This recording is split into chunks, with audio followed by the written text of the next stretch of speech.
Good evening, everyone. Good evening. Order members. I am Mohammed Said. I'm a healthcare consultant. I have come at the invitation of the house here. South. Yes. I am Mohammed Said. I'm a healthcare consultant. Answer 10. I am Mohammed Said. I'm a healthcare consultant. I came here at the invitation of the speaker to come and clarify a few issues regarding the Social Health Authority, as per my understanding.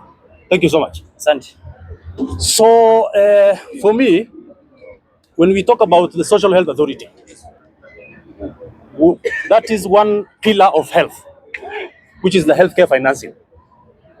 In Kenya, we have had very many years of neglect of healthcare financing by the previous administrations. This is the reason. We had an institution called the National Health Insurance Fund, NHIF. We all remember, right? Yes. The NHIF never used to work for the general population. Do we all agree with that? Because the National Health Insurance Fund was being financed through member contributions. But if you look at the financing part of it, it never covered everybody, the general population. It was not covering the general population. It had 96 different managed schemes inside the NHIF, which we call now the special schemes. Those special schemes, one was for the teachers, another one was for the pensioners, another one was for the National Council of People with Disability, the people who have disability. The other one was for the wazee. So we had these special categories of people within the fund.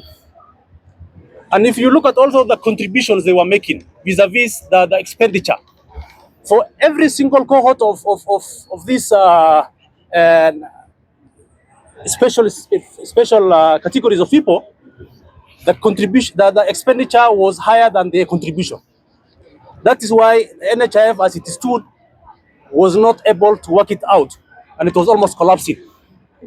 That's the reality. That's why what we have not told the people.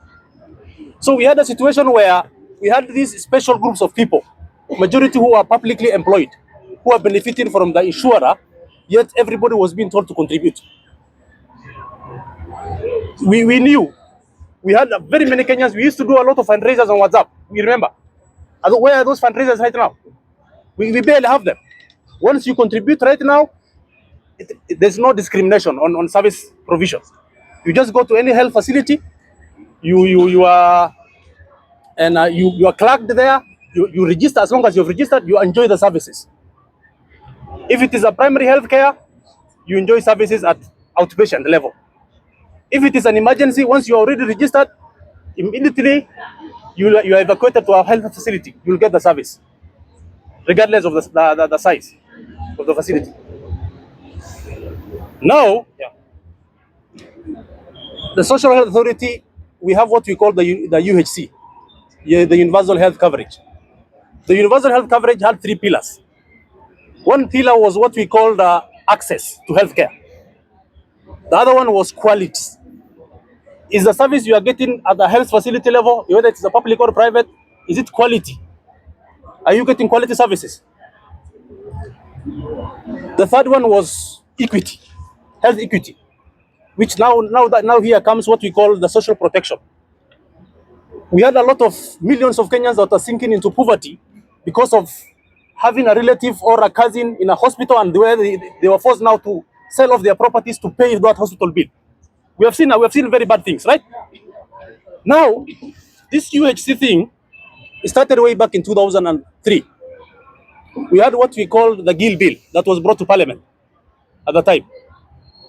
The Gill Bill was passed, but it was not accepted by the president because there were cartels and there were people who did not want it to pass. That Gill Bill was to give a legal framework on the implementation of universal health coverage, to have a healthcare ecosystem that actually works for the general population. But it was shut down by the president at the time. Why? Because we have private insurance that were jittery at the time. They were fearing that it was going to cripple them. Because most of these private insurers are receiving funding from our parastatals and our public and private sector corporations. Yes. That are actually funding them. So once the UHC was implemented, it was taking a good chunk of all these contributions that are being made to provide health insurance will be directed to this insurer, which was very difficult for them. So they lobbied and it was shut down. That's how it died. So we continued with NHIF until the year 2024 when we started implementing 2023, when we passed all those 4 laws. Under the UHC, we had the Social Health Authority, which is the umbrella body. Then we have 3 different schemes, which we have the Emergency, Chronic, and Critical Illness funds. Then we have the Social Health Insurance Fund. Then we have the Primary Healthcare Fund. These are 3 different funds.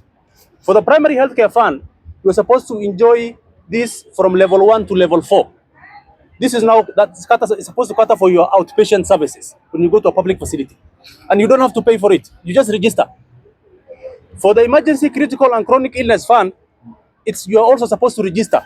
Once you register, then the government has already allocated fund for that. I think 5.8 billion was allocated to service that. The issue now, the biggest problem now we have, the reason why you see a lot of noise around here is they're not complaining about these 2 other funds. They're complaining about Social Health Insurance Fund, the SHIF. The SHIF is just one component of it, of this healthcare financial architecture. The SHIF now is the contributory fund, where now the public are supposed to register, then they contribute. They have premiums that are set there. If you are someone who is already in the public service or in the private sector, you are formally employed, you are supposed to have it deducted from your payslip at the percentage of around 2.75%. Once you are deducted, you're automatically already a contributor. So with that, the reason why we have a lot of noise, that's what I want to address. Healthcare has always been very noisy. It's not because other sectors in our country are not having problems. We have problems in agriculture. We have problems in other sectors like roads. But because healthcare is very loud, because healthcare is an essential services, you can't stay without healthcare, but you can stay without a road, right? Yeah. And immediately you have a relative or you get sick, you feel it very quickly. That's why it is a very loud space.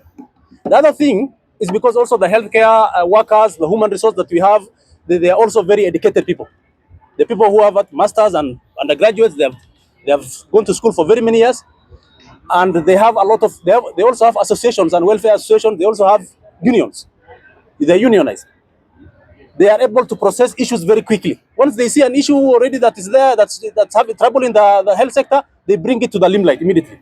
That's now coming to my last issue, which I want to talk about, is now fraud. We have had a lot of people talking about fraud. You have heard the CS for Health talking about fraud.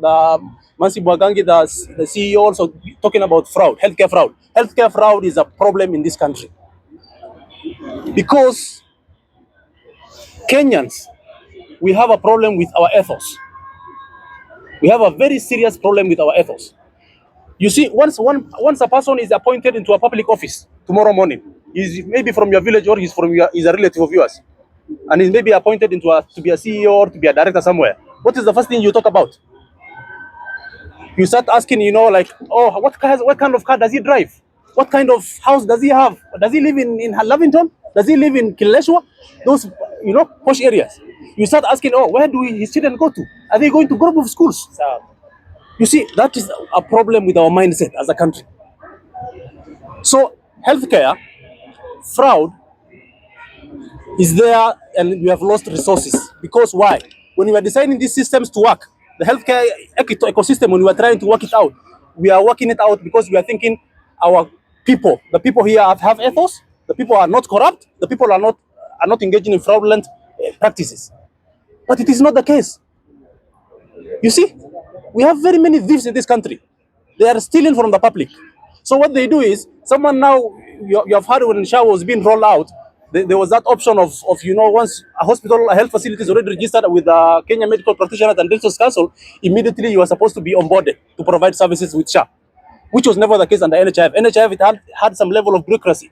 For you to be a hospital facility to provide services under NHIF, it used to take 6 months for you to be onboarded, to be empaneled by the National Health Insurance Fund. It is not the case right now.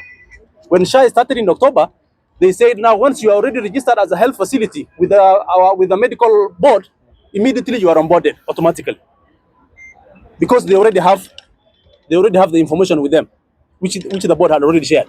So people started taking advantage of that now, that weakness. They started registering fictitious fake facilities. They're saying they started getting registrations for fake hospitals. Then they started onboarding themselves on SHA and trying to admit ghost patients and stealing money from the public. Point is. So with that, and my last shot is here. Yeah. If you want things to work in this country, it doesn't. You don't have to be persuaded by the political class in this country. Yes, you're already a Kenyan. Once you're already a Kenyan and you have an ID, you have voted for a member of parliament in your constituency, you're automatically in government. You don't have to be in government, or we don't have an opposition on healthcare. We don't have people who are in opposition in the healthcare system, because all of us, we feel it if there's a problem. Yes. So, you see, don't categorize yourselves into different, because of regardless of your political persuasion. Let's support what is right. Thank you so much. Honorable member.